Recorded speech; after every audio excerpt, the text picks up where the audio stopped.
যদি সমুদ্রের কোল ঘেঁষে নিরিবিলি পরিবেশে তাঁবুতে রাত কাটানোর স্বপ্ন দেখেন, বন্ধুদের সঙ্গে ক্যাম্পফায়ারের মজা উপভোগ করতে চান, অথবা নির্জন সৈকতে একান্তে নিজের মতো অনুভব করতে চান, তবে আপনার জন্য সোনাদিয়া দ্বীপ একটি আদর্শ জায়গা।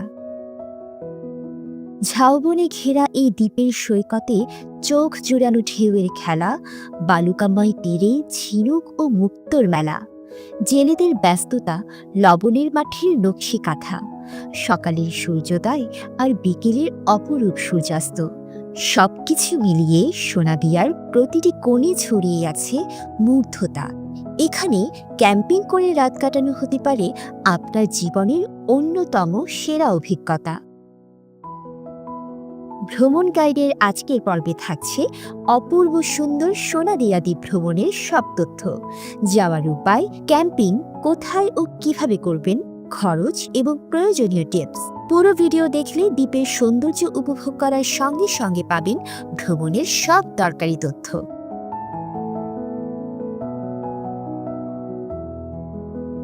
বাংলাদেশের উপকূল ঘেঁষে বঙ্গোপসাগরে অসংখ্য সুন্দর দ্বীপ ছড়িয়ে আছে। এর মধ্যে কক্সবাজার জেলার মহেশখালী উপজেলায় অবস্থিত ৯ বর্গ কিলোমিটার আয়তনের সোনাদিয়া দ্বীপ অন্যতম। দ্বীপের তিন পাশে আছে সৈকত, আছে জীববৈচিত্র্যময় জলাবন, ম্যানগ্রোভ বন এবং নানা প্রজাতির জলচর পাখি। এখানে মানুষের বসতি শুরু হয়েছিল প্রায় ১০০ থেকে ১২৫ বছর আগে। বর্তমানে প্রায় ২,০০০ জন মানুষ এখানে বসবাস করেন, যাদের বেশিরভাগ জেলে। দ্বীপটি বাংলাদেশের অন্যতম শুটকি মাছ উৎপাদন কেন্দ্র, এছাড়া লবণ উৎপাদনেও বিখ্যাত। দ্বীপের নামকরণ নিয়ে আছে মজার গল্প। একসময় একটি সোনাবাহী জাহাজ পর্তুগিজ জলদস্যুদের সঙ্গে সংঘর্ষে ডুবে যায়। ধীরে ধীরে সেখানে বালি ও পলি জমে তৈরি হয় এই দ্বীপ। এই কারণে স্থানীয়রা এটিকে সোনাদিয়া বা স্বর্ণদ্বীপ বলে ডাকে। আবার কেউ কেউ মনে করেন একসময় এখানে মুক্তা চাষ হতো, যা সোনার দামে কেনা বেচা হতো। এই কারণেই দ্বীপের নাম সোনাদিয়া। সোনাদিয়া দ্বীপের আসল সৌন্দর্য উপভোগ করতে আপনাকে অবশ্যই এক রাত সেখানে থাকতে হবে। তবে থাকার জন্য হোটেল বা রিসোর্ট নেই, তাই রাত কাটাতে হবে তাঁবুতে। নিজেদের ক্যাম্পিং সরঞ্জাম না থাকলেও সমস্যা নেই।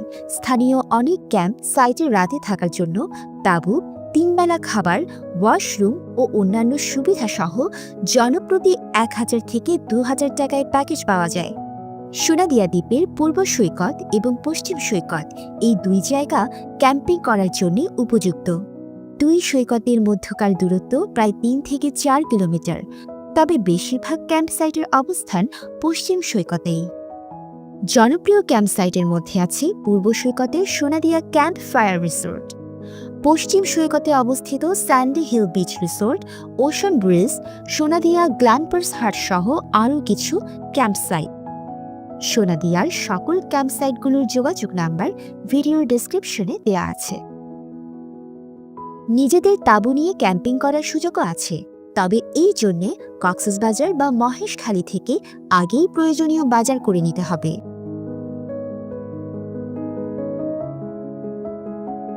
সোনাদিয়া দ্বীপ সরাসরি সড়কপথে যাওয়ার উপায় নেই।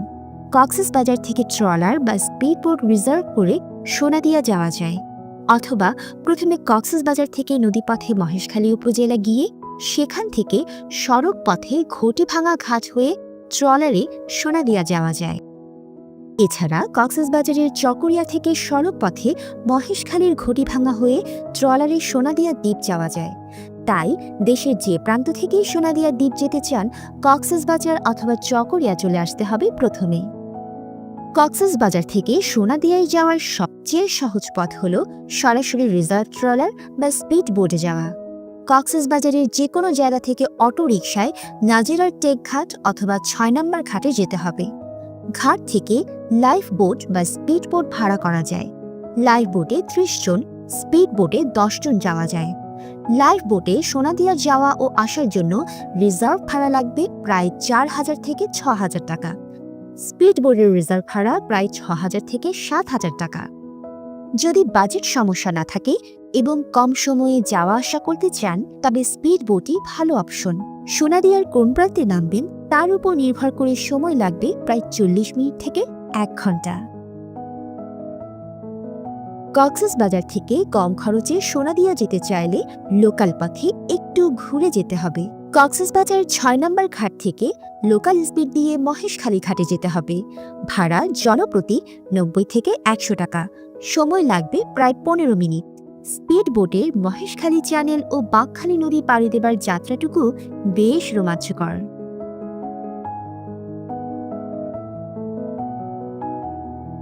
ঘাটে নেমে যেটি ধরে একটু এগিয়ে গেলেই ঘটিভাঙা ঘাটে যাবার অটোরিকশা বা সিএনজি পাওয়া যাবে। লোকাল বা রিজার্ভ দুইভাবেই যেতে পারবেন। রিজার্ভ নিলে খরচ হবে 250 থেকে 300 টাকা। প্রায় 9 কিলোমিটার দূরের ঘটিভাঙা ঘাটে যেতে সময় লাগবে প্রায় 45 মিনিট। স্পিড বোট ও সড়ক পথ ধরে ঘটিভাঙা যাওয়ার এই সময়টুকু উপভোগ করার মতো।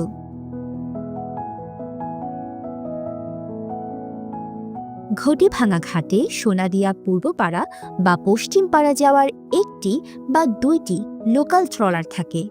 সেই ট্রলারে করে দ্বীপে পৌঁছতে সময় লাগে প্রায় 1 ঘন্টা। ভাড়া জনপ্রতি 50 টাকা। তবে মনে রাখতে হবে, এই ট্রলার জোয়ার ভাটার উপর নির্ভর করে ছেড়ে যায়, তাই জোয়ারের সময় কখন এবং কখন ট্রলার ছাড়বে তা আগেই জেনে নিতে হবে। তা না হলে ট্রলার রিজার্ভ করে যাওয়া ছাড়া উপায় নেই। আপনি যদি সোনাদিয়ার কোনো ক্যাম্প সাইটের প্যাকেজ বুকিং দিয়ে যান, তাহলে তাদের সাথে আগেভাগে যোগাযোগ করলে যাওয়া আসার ব্যাপারে সাহায্য পাবেন।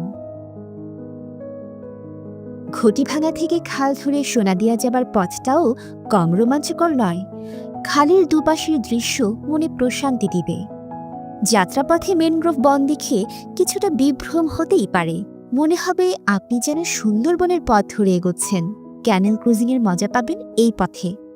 আপনি যদি রিজার্ভ বোটে যেতে চান, তাহলে বলবো সোনাদিয়ার সমুদ্র সৈকতে দিয়ে না গিয়ে পূর্ব কিংবা পশ্চিম পাড়াঘাটে নামার জন্য।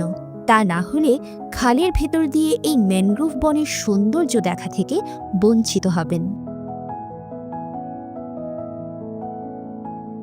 সোনাদিয়ায় কোনো স্থানীয় ঘাট নেই, তাই জোয়ার ভাটার সময় মিলিয়ে না যেতে পারলে দ্বীপে নামার ঘাটে একটু বিরূপ পরিস্থিতিতে পড়তে পারেন।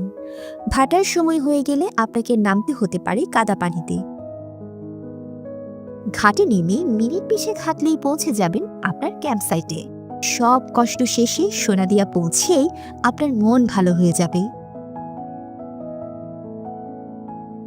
প্রথম দিন দুপুরের মধ্যে ক্যাম্প সাইটে পৌঁছে একটু বিশ্রাম নিন। চাইলে ঝাউতলার হ্যামকে দুলে আরাম করে নিতে পারেন। দুপুরে সমুদ্রে নেমে গা ভেজান। খাবার খেয়ে কিছুটা সময় আবার কাটিয়ে দিন হ্যামকে শুয়ে গান শুনে কিংবা বই পড়ে। বিকেলে সৈকতে ঘুরে দেখুন আশপাশ। সূর্যাস্তের সময়টা মিস করা যাবে না কোনোভাবেই। এমন সূর্যাস্ত কজনের কপালেই বা জোটে। সময়টুকু উপভোগ করুন একান্ত নিজের মতো করে। সন্ধ্যার পর শুরু হবে ক্যাম্পিংয়ের মজা। আপনার সামনেই হবে বারবিকিউবের আয়োজন। সমুদ্র সৈকতের পাশে রাতের বারবিকিউ পার্টি হয়তো আপনার জীবনের অন্যতম সুন্দর মুহূর্ত হবে। রাতের খাবারের পর ক্যাম্প ফায়ারের আলোয় আড্ডা আর গানের আসর জমাতে পারেন সবাই মিলে। একপাশে সমুদ্রের ঢেউয়ের গর্জন আর বাতাসের শো শো শব্দে মিশে যাবে সবকিছুই। মনে হবে জীবন সত্যিই সুন্দর। খুব সকালে উঠে একেবারে নিরিবিলি শান্ত সৈকতে হাঁটুন। কখনো কখনো আপনার মন ও অনুভূতির জন্য একটি নিঃশব্দ পরিবেশ খুবই প্রয়োজন। সেই পরিবেশ দিতে পারে সোনাদিয়া দ্বীপের এই সকাল। সকালের সময়টুকু কাটিয়ে নাস্তা করে তৈরি হয়ে নিন ফিরে যাবার জন্যে। তবে আমি বলবো একদিন নয়, অন্তত 2 রাত সোনাদিয়া থাকার প্ল্যান করুন। যাত্রাপথ কিছুটা ক্লান্তিকর হতে পারে, কিন্তু আপনি যদি অ্যাডভেঞ্চার প্রিয় হন, তবে সোনাদিয়া দ্বীপে কাটানোর সময়টুকু আপনার জীবনের সেরা অভিজ্ঞতা হয়েই থাকবে। অনেকেই সোনাদিয়া ভ্রমণের সঙ্গে মহেশখালীর দর্শনীয় স্থান ঘুরে দেখতে চান। আপনি চাইলে প্রথম দিন সোনাদিয়া ঘুরে ফেরার পথে মহেশখালীর কিছু দর্শনীয় স্থান ঘুরে দেখতে পারেন। মৈনাক পাহাড়ের চূড়ায় রয়েছে আদিনাথ মন্দির। মহেশখালী জেটির কাছেই গরুখাটায় রয়েছে রাখাইনপাড়ার বৌদ্ধবিহার। জনপ্রিয় শুটিং ব্রিজের দুই পাশে আছে সুন্দরী বন, গোলপাতা, লবণের মাঠ ও পানের বরজ। এর পাশাপাশি ঝাউবাগান ও চরপাড়া সৈকত ঘুরে দেখতে পারেন।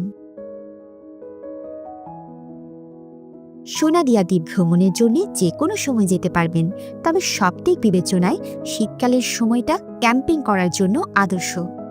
এই সময়টাতে দ্বীপের পরিবেশ ও আবহাওয়া ভ্রমণের জন্য বেশ অনুকূল থাকে। গরমের সময় এখানে গরম থাকে প্রচুর, সৈকতের বালু উত্তপ্ত থাকে, তাই গরমকালে না যাওয়াটাই ভালো হবে। সোনাদিয়াতে বিদ্যুৎ নেই, তবে ক্যাম্প সাইটে সোলার পাওয়ারে অথবা জেনারেটরের মাধ্যমে মোবাইল চার্জ দেবার ব্যবস্থা আছে। প্রয়োজনে পাওয়ার ব্যাংক সাথে রাখুন। সোনাদিয়া ভ্রমণ ছোট বাচ্চা, বয়স্ক মানুষ অথবা যারা রিল্যাক্স ট্যুর পছন্দ করেন তাদের জন্য উপযোগী নাও হতে পারে। যেহেতু অ্যাডভেঞ্চার ধরনের ভ্রমণ, তাই অনেক কিছুই আপনাকে মানিয়ে নেবার মনোভাব থাকতে হবে। ঘুঁটি ভাঙা হয়ে যেতে চাইলে জোয়ার ভাটার সময় মেনে চলতে হবে, তা না হলে নৌকা থেকে কাদাময় পানিতে নামার জন্য প্রস্তুত থাকতে হবে। বাজেট সমস্যা না হলে বা অনেকজন একসাথে ভ্রমণে গেলে সরাসরি ট্রলার বা স্পিড বোট রিজার্ভ করে যাওয়া আসা সহজ হবে। রোদ থেকে বাঁচতে সাথে সানগ্লাস, সানস্ক্রিন, ক্যাপ, গামছা ও ছাতা রাখুন। বিশেষ করে নৌকা ভ্রমণের সময় বেশ কাজে লাগবে। সোনাদিয়ায় ছোট টং দোকানে চা নাস্তা ছাড়া তেমন কিছু পাওয়া যায় না, তাই যাবার আগে প্রয়োজনীয় ওষুধ, ব্যক্তিগত জিনিস ও কিছু শুকনো খাবার সাথে নিয়ে নিন। যে কোনো প্রয়োজনে আপনার বুকিং দেওয়া ক্যাম্প সাইট ম্যানেজারের সাথে কথা বলুন, তারা বেশ আন্তরিক, সব বিষয়ে সাহায্য পাবেন। ভিডিও ডেসক্রিপশনে ক্যাম্প সাইটের তথ্য, ভাড়া ও খরচ সহ আপডেটেড সকল তথ্য পেয়ে যাবেন। আশা করি সোনাদিয়া ভ্রমণ নিয়ে সকল তথ্যই আপনার জানা হয়ে গেছে। তারপরেও যদি সোনাদিয়া দ্বীপ ভ্রমণ নিয়ে কোনো প্রশ্ন থাকে তাহলে কমেন্টে জানান।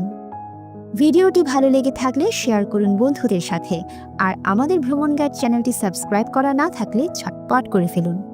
পরের পর্ব দেখার আমন্ত্রণ জানিয়ে আজ এখানে শেষ করছি। সবাই ভালো থাকুন ও নিরাপদে থাকুন।